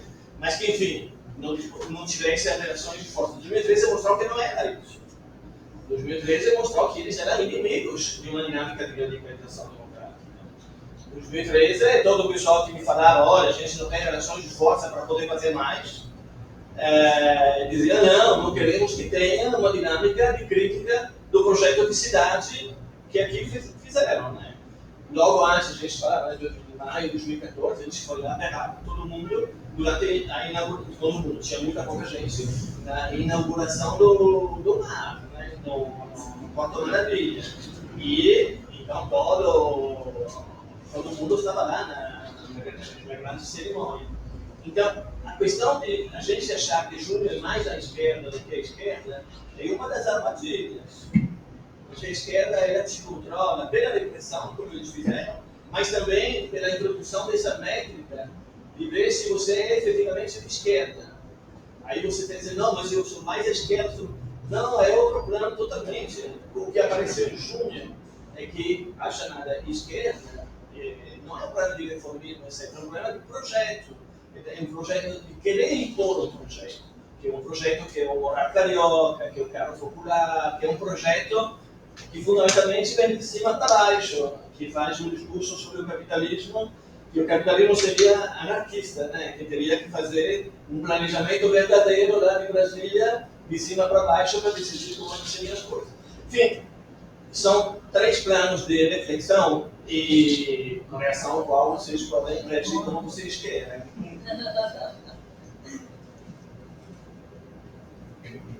Fechou, gente? Acho melhor passar a bola para a mesa.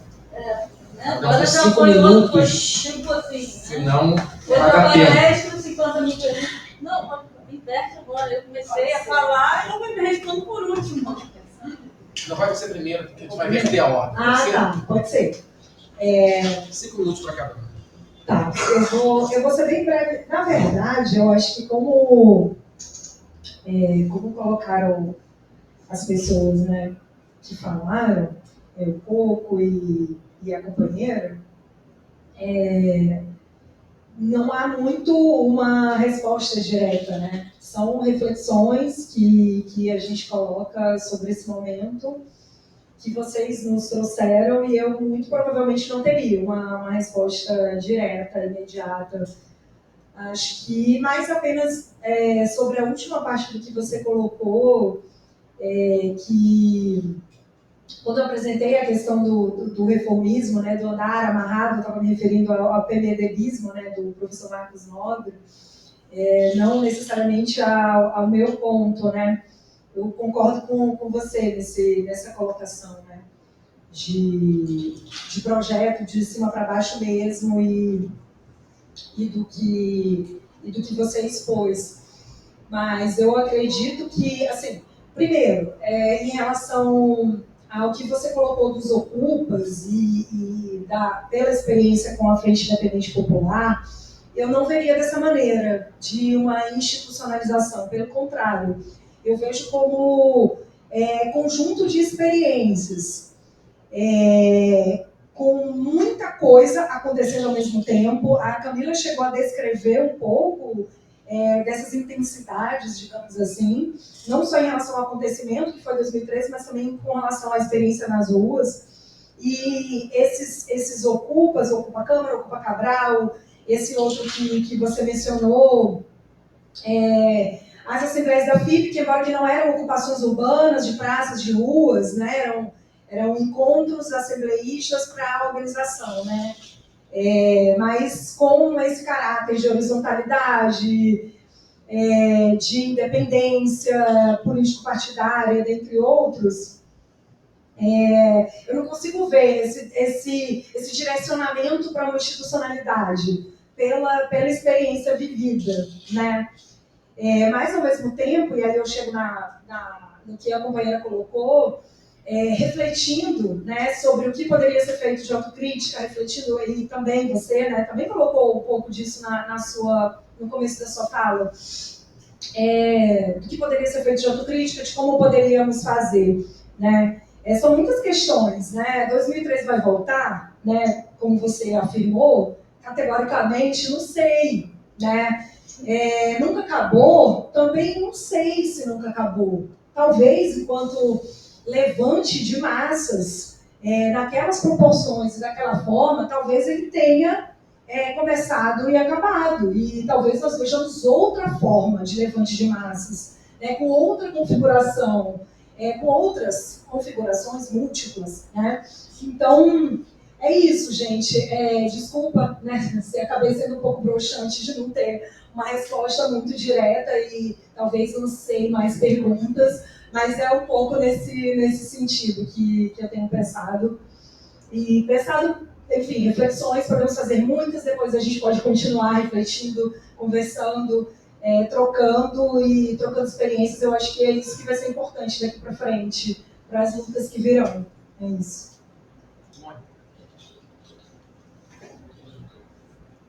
Então, a gente não depende só da gente, né?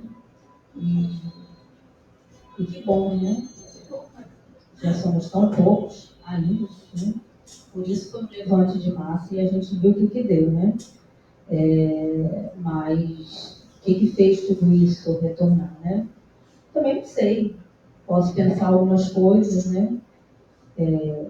Para a gente melhorar e esse próprio movimento de repressão, e não só a repressão, como a culpabilização, né? Na disputa de narrativa, de tirar a legitimidade, né? Eu ouvi, né, muitas pessoas falarem, eu estava lá lutando, e depois nós mesmos fomos culpabilizados por estarmos lutando, né, lá na ação direta. E as pessoas sentem medo, né, e recuam, e são realmente perseguidas e morrem, né, e o medo é legítimo também. Mas como reverter tudo isso, né? Ou, não sei, qual seria o caminho? A gente, o primeiro de todos, quanto às greves, né? Quanto às greves. Dos professores, as greves dos garis, né? Todo mundo fica amarrado nas mãos do patrão. Né? Primeiro ponto é a autonomia, porque quem faz greve vai ter um tempo, tudo bem, que aquele movimento vai segurar. É uma greve muito boa, que nem a gente já fez, chegou a 3, 4 meses, né? Mas já estava todo mundo duro, muitos dos professores até quase sem o que comer, porque sem salário, né? E apanhando na rua, e sendo black prof, né? E outras coisas mais.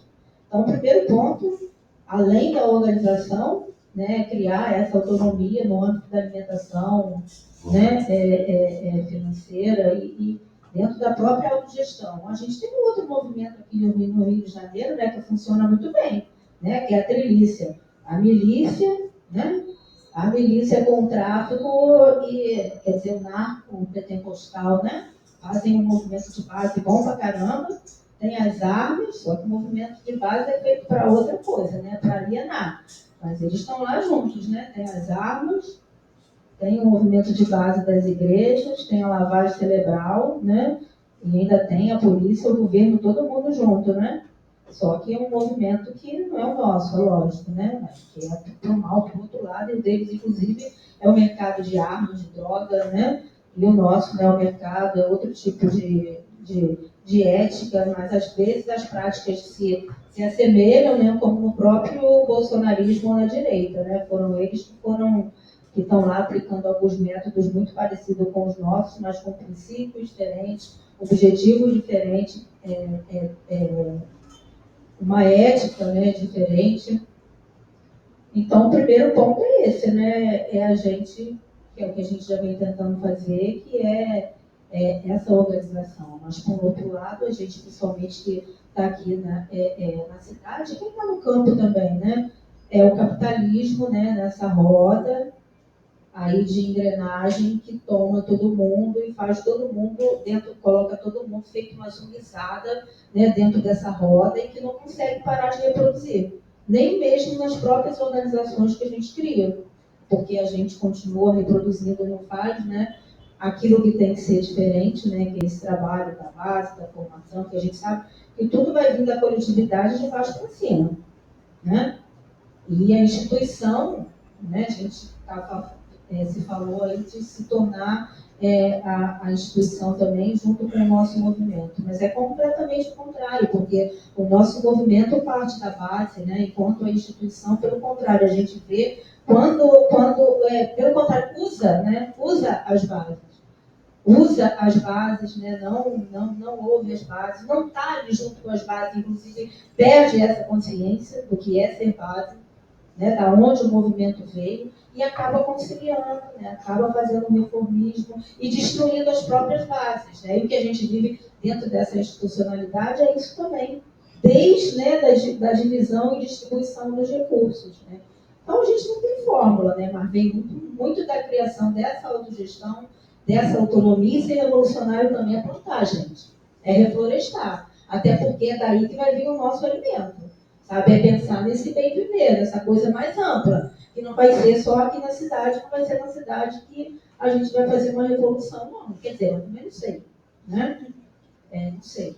Não tenho a receita para nada, e essa pré-revolução que aconteceu aqui, ela vem acontecendo de outras maneiras, né, em vários movimentos, e acontecendo agora, né, com os guardiões lá da floresta, juntando com a guerrilha do Paraguai, tá? E outros movimentos, né? Só que a gente aqui não está vendo isso acontecer, porque quem está lutando são eles lá, a gente fica em outras frentes.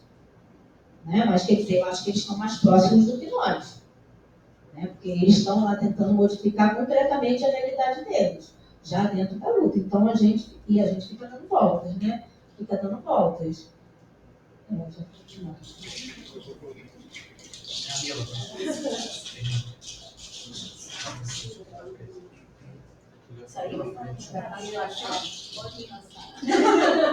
Jamais.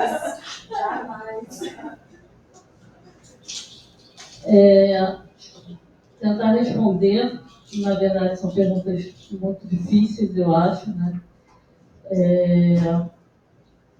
Eu tenho muita dificuldade, eu entendo o seu ponto, mas eu tenho muita dificuldade, né? Para vir a público fazer uma autocrítica quase que assim, 10 anos depois, enquanto a gente foi criminalizado e culpado pelo estado de exceção que nos criminalizou, e não ouvimos nenhuma autocrítica dessas esquerdas institucionais. Né?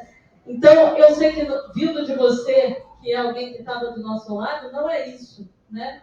Mas me incomoda colocar nesses termos. Né? Assim, por um lado, porque eu não quero dizer, é a gente que estava de saia curta, tá entendendo? Porque toda a minha fala foi nesse sentido, de como a narrativa é uma narrativa de culpabilização daqueles que foram criminalizados, né? Que é uma espécie da esquerda institucional abrindo as portas para o fascismo, justamente para tirar das ruas os vândalos que ela não conseguia controlar e que não era utilizável para a política institucional, e depois que ela mesma abre as portas para esse fascismo, ela fala assim, olha quem gerou o fascismo, aqueles que eu criminalizei, né? Então, é claro que as lutas, à medida em que elas têm essa persistência descontínua, gostei da expressão, a gente está o tempo inteiro aprendendo com as formas de captura, né? É um pouco aquela... Eu sou muito Foucaultiana, vocês já sabem, né? Tem que dar as referências. Mas eu vejo muito dessa forma, assim, né? Quer dizer, o poder constituído, ele se arma e te dá uma resposta, né? Você vai ficar inventar novas formas de existir como resposta àquilo. E isso vai continuar ao longo do tempo, né?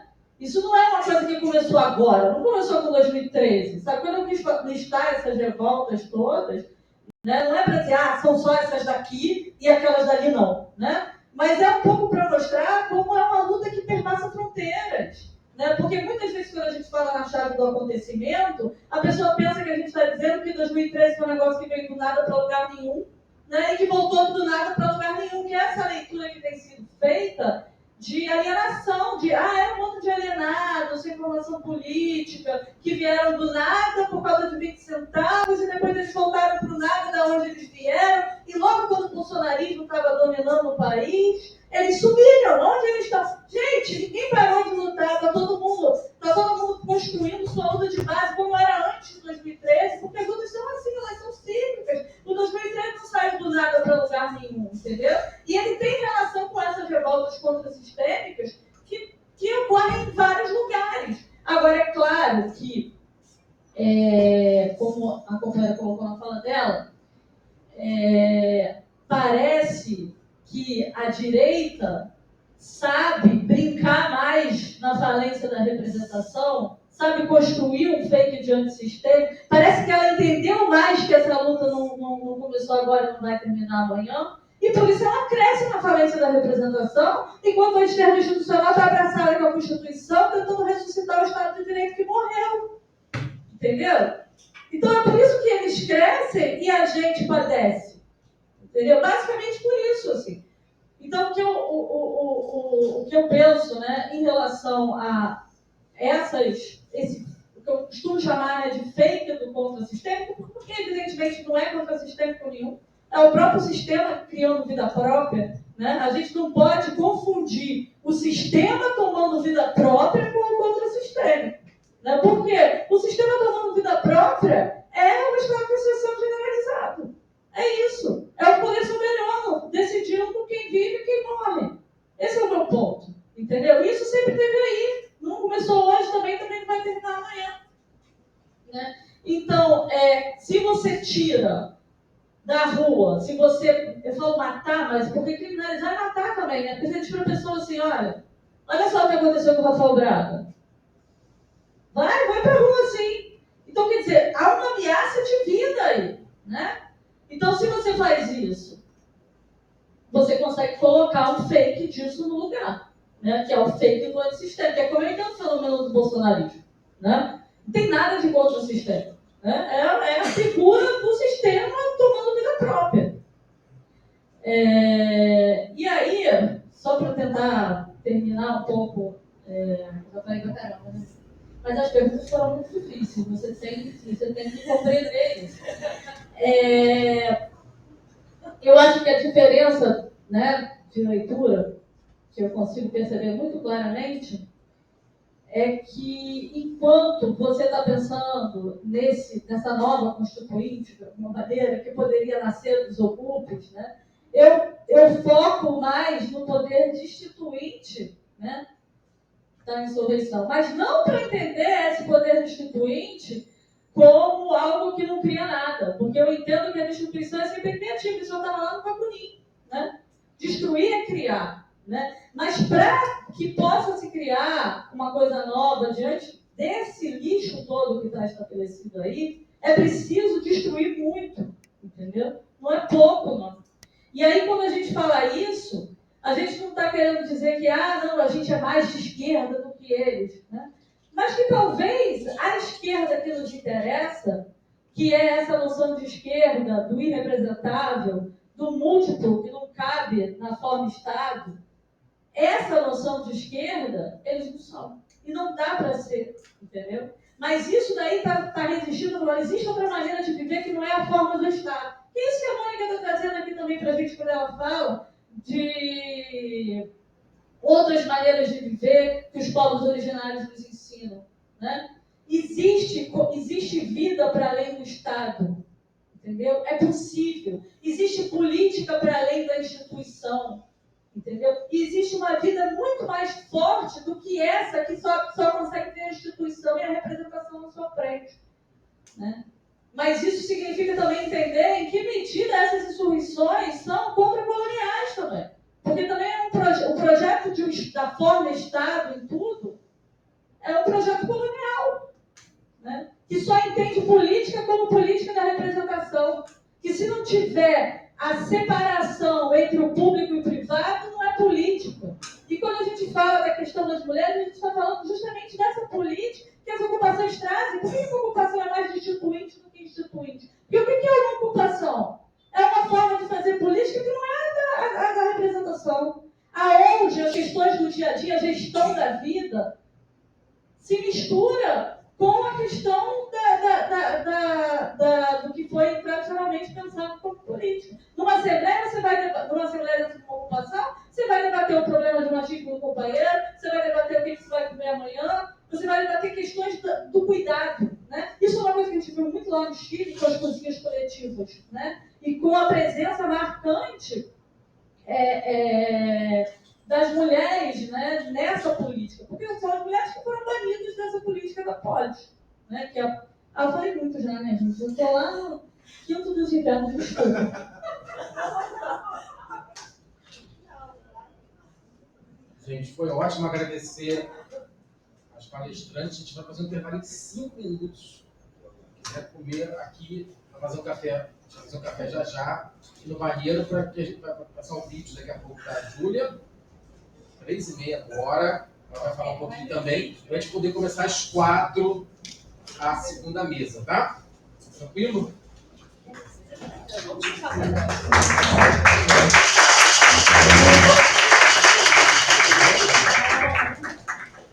Eu tenho só que salvar a gravação ali, gente. Senão a gente perde tudo. Peraí. Você tá doido pra falar? Show.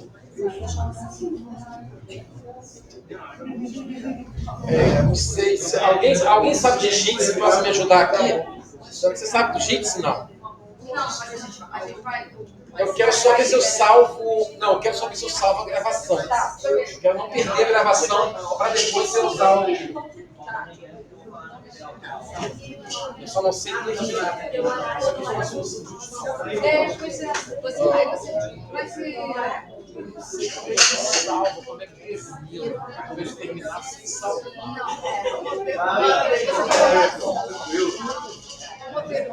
Eu não sei, mas ele te oferece salvar na rua e salvar no local, não fez isso. Não, eu só quero só salvar você. Aonde é a função salvar? Parar a gravação. Parar a gravação. Parar a gravação eu acho ótimo. Parar a gravação. Acho que vai ser seguinte. Tem certeza que você Sim.